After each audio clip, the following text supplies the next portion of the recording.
Good evening, everyone. Thank you for tuning in for this edition of the Regal Live Series. Regal Live Series is a weekly live series that aims to enable coaches to build a prosperous coaching business by becoming the best coaches that they can be.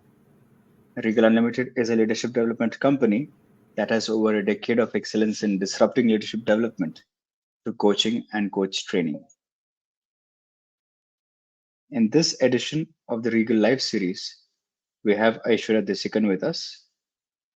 She is the Director and Head, South India, Wealth and Personal Banking at HSBC. She recently completed 24 years at the bank. In this episode, she will reflect on why senior leaders should develop a coaching style of leadership. Do leaders, despite possessing a leadership skill set and integrating coaching elements into their practices, benefit from coaching? If yes, why a credential? Join this conversation between the director of a premium banking company and Regal Unlimited, a premium leadership development company. So it appears that Aishwarya has a technical glitch from her end. We'll just give it a few seconds for it to.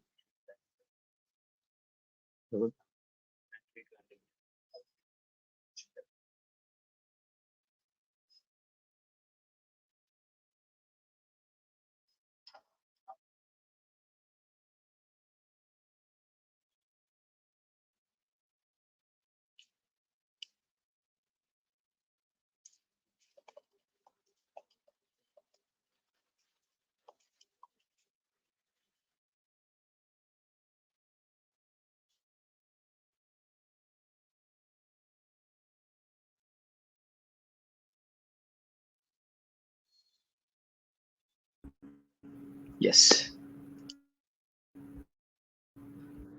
Okay. Am I audible, visible now? Sorry about that. Yes. No, it might be a technical glitch. So Aishwarya, quickly, I could introduce you. And I was just mentioning how recently you completed 24 years at the bank. So I would like you to reflect on how you started from, if I may dare say, rise through the ranks of the bank to become the director today and head of wealth and personal banking. Over to you. Thanks, Anirud. I think it's been a long journey. So I did complete 24 years yesterday with HSBC. I joined in as a clerk, as a banking assistant in the bank.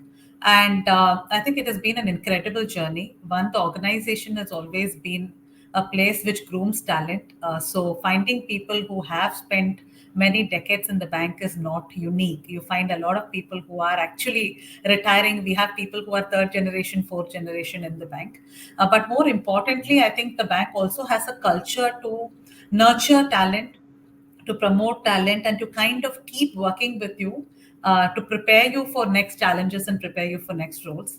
So I've had the good fortune of working with very good leaders and colleagues who've been hugely instrumental in getting me to where I am today. And yeah, really looking forward to illustrious future also, let's say. Well, congratulations on that, and we do wish you all the best. Incidentally, I Thank you. was just talking to somebody yesterday who was with HSBC Bank about a decade ago, and even he was saying that I happened to say Aishwarya's post when I joined. She was my junior, and I'm really proud of her, seeing her as a director today. Yes. Thank you. So, Aishwarya, now to get to the question, since as you mentioned, you started from the banking assistant all the way to the director today. Somewhere along the line, you decided to get an ICF credential. So, why should senior leaders develop a coaching style of leadership? If you may reflect on that. Actually, it's a very important question, and I'm glad that we are talking about it because if I look back, I can actually slice my leadership style to pre ICF and post ICF, because I think first and foremost, as a coach, there are some fundamental things that you get to do and learn. First and foremost, being that your listening skills go up significantly.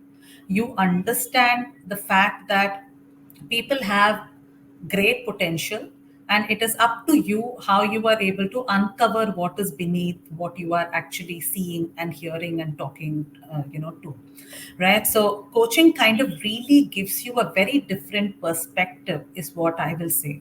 And hence, if I look at my own leadership style, I think from being very prescriptive and telling people what to do, I think I have definitely become more inclusive in my leadership.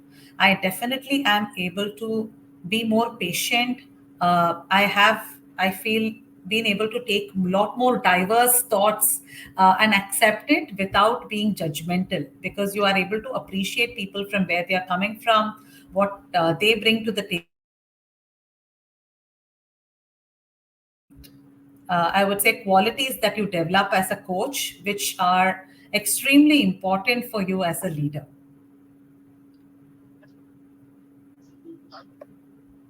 So, Aishwarya, you mentioned that from being a prescriptive leader to being an inclusive leader is something that you're able to measure as pre and post ICF certification. So, what does being an inclusive leader mean? Is the first part of the question, and second part would be uh, how are you able to let go of, if I may say, the fear?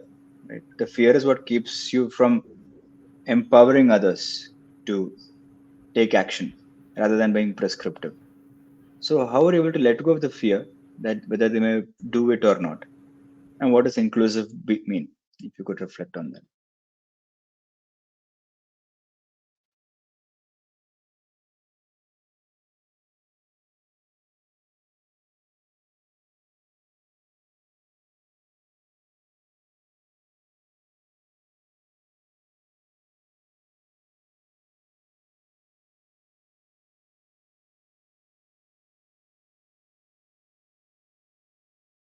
I think Aishwarya is facing some network issue.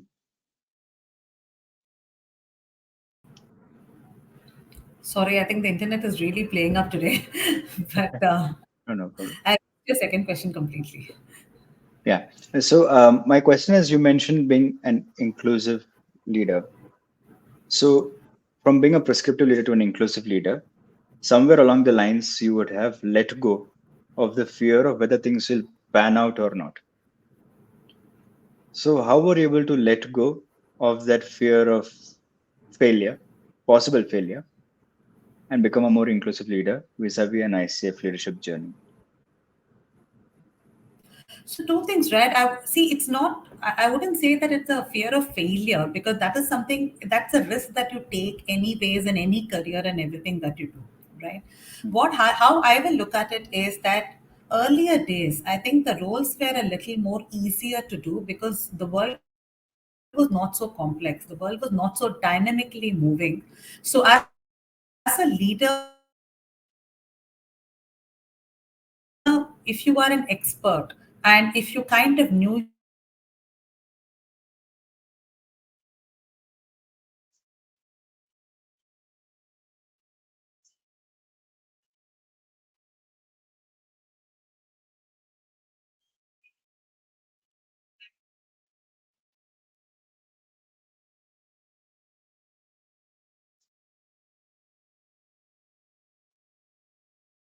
So, while we wait for Aishwarya to connect again, please feel free to raise any questions in the chat box. And if you have any comments, please feel free to key in. towards We success. will. And to that extent, this inclusive helps to a major standpoint of being able to kind of get everything together in one space. That's how I would kind of put it through. So it's really not the fear of failure. I think all of us at some point in time have to accept that not everything will be a success. It is a combination of ups and downs at any point in any career, but it is about how you hold yourself and hold your space at that point in time. And that really is something that you get to understand, because as a coach, you always hold space for the other person. You are kind of being there in the moment, trying to figure out, just to be there, right? So I think it kind of really helps you to prepare you to hold space to a major extent. So, Aishwarya, in between, we lost you. So, if I may summarize, please let me know if I've Okay. understood it correctly. Um, Being inclusive is a risk that you have to take like any profession. It may either work or not work, but it is rewarding when it pans out. And in case of the down, as you say, you have to just be willing to maintain the presence, if I understand it. Yeah, that's what I meant. And what I also was trying to say is that one is that being inclusive also means that, see, today the world is dynamic. You can't be Hmm. prescriptive. You don't have the answers to all the questions. Things are changing at a pace. People are bringing in different skill sets to you, and there are much younger generation who are part of the organization that you're working with. They know much more than what you do. So this gives you the ability to be able to get the best out of people and get all those diverse thoughts and ideas for the better good of the organization, of the client, for what is the common goal, rather than just figuring out what is the best solution around from your own experience and expertise. So while we're on the same topic, there's a question here. Um, why should BFSI embrace coaching? Because somehow we see So that banking and financial sector have not embraced it as much. I would differ. Honestly speaking, my first exposure to coaching actually happened from the bank itself. And there is a lot of coaching culture which is available in organizations today. In fact, I got into coaching because I got the opportunity to work with a coach and in group coaching sessions. And I realized that this is something that I will definitely want to do myself, right? One, to work on myself personally, and also because I knew that this is one skill which probably will be like a lifetime journey which will help me evolve. So there is definitely coaching culture in BFSI and in many organizations, not just BFSI. I think any stream, any industry, when you're dealing with people, you will definitely need to have a coaching culture. That's how I will put it. So any organization which is into dealing with people, it is good to have. And coaching is not just about people under you. It also changes the way you are as a person. So if you are in a customer centric organization also, I think a lot of benefits that you bring on from being a coach and understanding to be a coach really helps that way. That's a brilliant answer, Aishwarya. So you mentioned how you got an exposure into coaching at HSBC. So a lot of leaders read up on coaching and you know, then they feel that they know what coaching is. But you did not stop at that. You went ahead and even got trained and certified as a coach.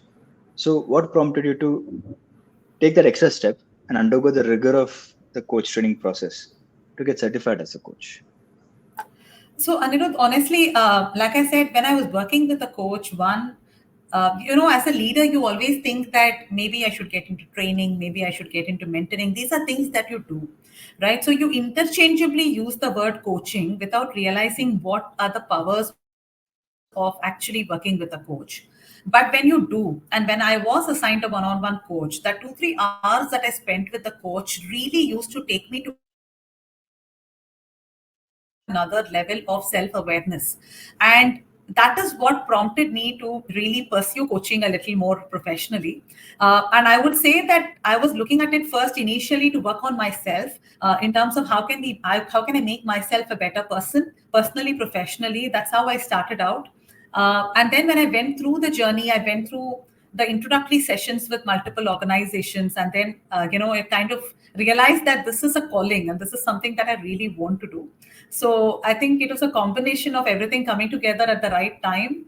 And luckily, it was also COVID, and I had a lot of time in hand. So I thought I just made the most of all the opportunity to, kind of embrace the coaching journey and get myself certified.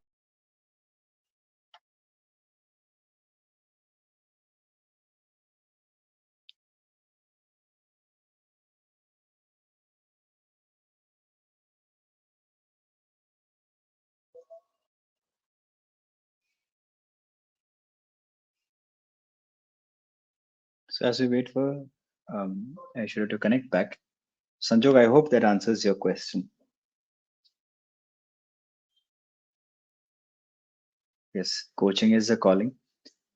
So for the benefit of the viewers who are tuning in, Aishwarya completed 24 years of uh, with HSBC Bank, and today she's back with us. Yes, Sorry about that. no, it's okay. I'm getting to maintain presence. Yes. So you mentioned that how coaching is a calling, and And what I was also saying is that I think one working with a coach kind of also helped me understand, a little more about myself, a lot more of self awareness. And when I did that, I realized that, if I have to take it to the next level, maybe understanding actually the nuances of coaching will help me personally and professionally. And I did a lot of research, spoke to a lot of people, and finally, I think I took the call at the right time. And I think I had the time at that juncture, and I really kind of capitalized on it. And I also got connected to Regal. So I think it all happened together. so Aishwarya, as you mentioned, you did a lot of research and you would have spoken to multiple people. So if I may ask, what prompted you to choose Regal Unlimited for your journey? Sure. So one, of course, I think one of my mentors was also pursuing coaching at that time, and he had kind of mentioned to me about opportunities from multiple coaching organizations at that point in time. And what I found unique about Regal is two, three things. One, the fact that people were from industry. So Subhash and the team was from industry. So they understood the nuances of academically what coaching brings to the table to practically what are the challenges that people face in a corporate setup. And they could kind of merge both pretty well. So I think that is one thing which really stood out about Regal to me. The fact that the cohort was very, very diverse. We had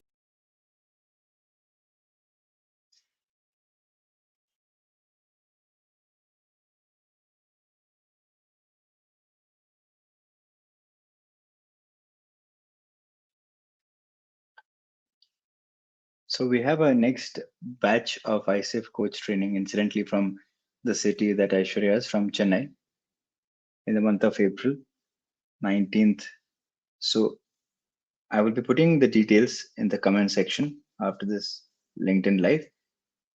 If anybody is interested in getting certified and credentialed as a coach, we have two fantastic mentors there, including Mr. Subhash, who would be facilitating that batch. And Regal Unlimited was initially operational in Chennai, and we're coming back. So please do check the comment section. And as Aishwarya figures out how to reconnect, she'll also be looking through the comments, looking through the chats, and responding to them. So it looks like she's back. Yes. My apologies. Yeah, sorry. I think some issue today that I think it just keeps reloading the screen every few minutes. So I'm not sure where you lost me, but just to Yeah. rephrase So what I the was so you saying. mentioned the first point as in the banking industry, um, Yeah. the industry Okay. experience plus So the. yeah, so one is the experience, which I found that, having that industry experience beyond just the academic bit of what coaching brings on the table was the right amount of flavor. Number two is, I think we did one introductory session with the cohort, and I found that the cohort was extremely diverse, and which really helps in enabling your learning journey also to a major extent. Number three, I think Regal also helped you expose you to the alumni network of Regal.